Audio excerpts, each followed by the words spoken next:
ඉතින් guys කොහොමද මේ ස්ටැචු එක? ලස්සන නේද? ඉතින් guys මේ ස්ටැචු එක විතරක් නෙමෙයි බලන්න අනිත් පැත්ත කොහොමද කියලා. මේ තියෙන්නේ රොයල් ඇල්බර්ට් හෝල් එක. මේ තියෙන්නේ ඇල්බර්ට් මෙමෝරියල් ස්ටැචු එක. ඉතින් guys මේ තමයි ඇල්බර්ට් කුමරු. ඒ කියන්නේ වික්ටෝරියා රජුගේ හස්බන්ඩ්.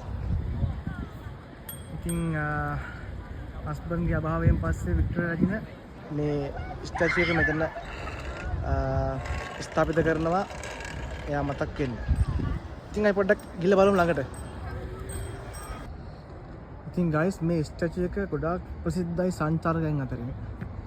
ඉතින් මේක තමයි තවත් එක් ප්‍රසිද්ධතම ප්‍රතිමාව. පොඩ්ඩක් බලමු ළඟට ගිහිල්ලා. ඉතින් මෙතන ඉඳන් බැලුවොත් එහෙම ඉදිරිපස්ස පේන්නේ මේ ආකාරයට. මේක තමයි ඇල්බර්ට් රොයල් ඇල්බර්ට් හෝල් එක.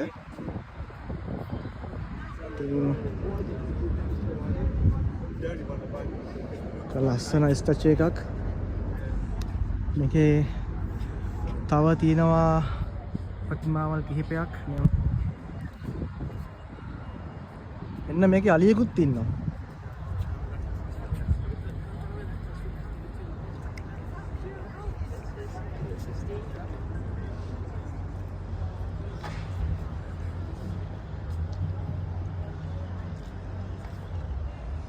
ඉතින් මේක තමයි බ්‍රිතාන්‍යයේ ඉතිහාසය.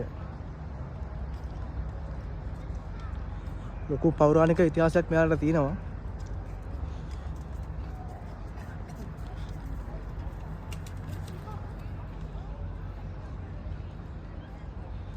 මෙතන ඔටුවෙක් ඉන්නවා. මේක විශාල තේරුමක් ඇති. ඉතින් මම නම් හරියටම දන්නේ නැහැ ඇත්තටම. And then they spread them across the world. Yeah, they married like all of their like.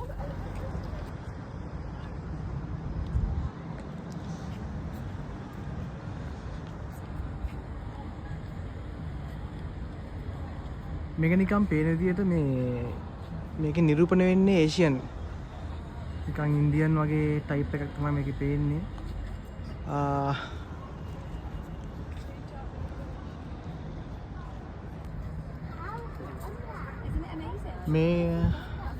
මේ කොනේ තියෙන්නේ වෙනම මේ ස්ටැචු වගේක්.